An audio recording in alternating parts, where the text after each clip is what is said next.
আজকে আমার ওয়াইফ কিভাবে গরুর মাংস রান্না করলো সেটা আপনাদের এই ভিডিওতে দেখাবো। তো মাংসটা সুস্বাদু হয়েছে দেখেই বোঝা যাচ্ছে। এখানে প্রথমে পেঁয়াজ এবং তেল দিয়ে অনেকক্ষণ নাড়তে হবে।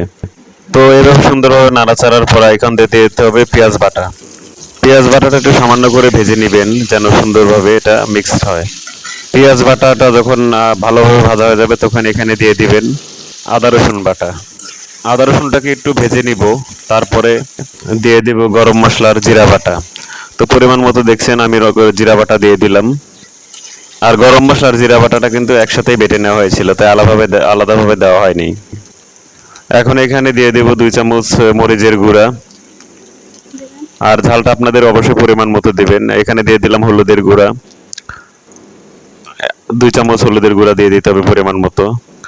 এখানে দিয়ে দিলাম হচ্ছে ধনিয়ার গুঁড়া 1 চামচ এবং পরিমাণ মতো লবণ।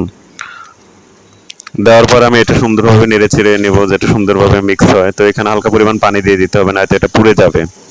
আর মশলাটা কিন্তু হালকা পানি দিয়ে কষিয়ে নিলে কিন্তু বেশ স্বাদ হবে। কষানো হয়ে গেলে এখন আমি এই মাংসগুলো এটার মধ্যে ছেড়ে দেব। দেখুন আমার কিন্তু এখন পুরোপুরি কষানো হয়ে গেছে। এখন আমি মাংসটা এটার মধ্যে ছেড়ে দিলাম। তো এখানে কিন্তু আমার ওয়াইফ রান্না করতেছিল, সেটাই কিন্তু আমি আপনাদের কাছে শেয়ার করতেছি। তো দেখুন এটাকে পুরোপুরি ছেড়ে দেওয়ার পর এটা আমি সুন্দরভাবে নেড়ে চেড়ে মিক্স করে নেব। তো এভাবে অনেকক্ষণ নাড়াচাড়ার পর আপনারা এটা ভালোভাবে মিশিয়ে নেবেন। আর এই টাইমে কিন্তু চুলার আঁচটা মিডিয়ামভাবে দিতে হবে, কারণ বেশি জোরে দিলে সেটা কিন্তু পুড়ে যাওয়ার সম্ভাবনা আছে। আর আমার এই ভিডিওটা যদি ভালো লাগে অবশ্যই লাইক এবং কমেন্ট করবেন এবং সাবস্ক্রাইব করে পাশে থাকবেন। তো এইভাবে ঢেকে রেখে দিতে হবে।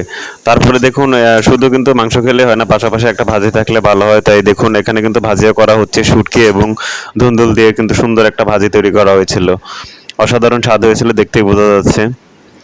তো পাশের চুলায় যে আমি মাংস বসিয়ে দিয়েছিলাম দেখুন সেটাও কিন্তু প্রায় হওয়া হওয়া ভাব হয়ে গেছে।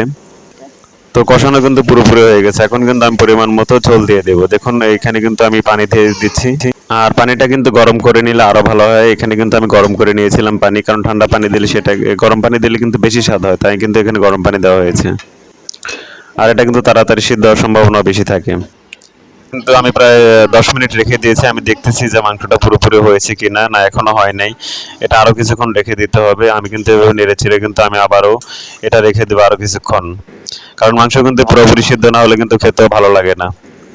আর মাংস কিন্তু যত বেশি জাল দেওয়া যায় ততই কিন্তু স্বাদ হয়। তাছাড়া কিন্তু সিদ্ধ না হলে কিন্তু সেটা সেটা দেখুন আমি কিন্তু রান্না হয়ে গেছে। রান্নাটা কিন্তু আমি নামিয়ে নিয়েছি, দেখেই বোঝা যাচ্ছে এটা অসাধারণ স্বাদ হয়েছে। দেখুন এখানে কত সুন্দর দেখা যাচ্ছে কালার।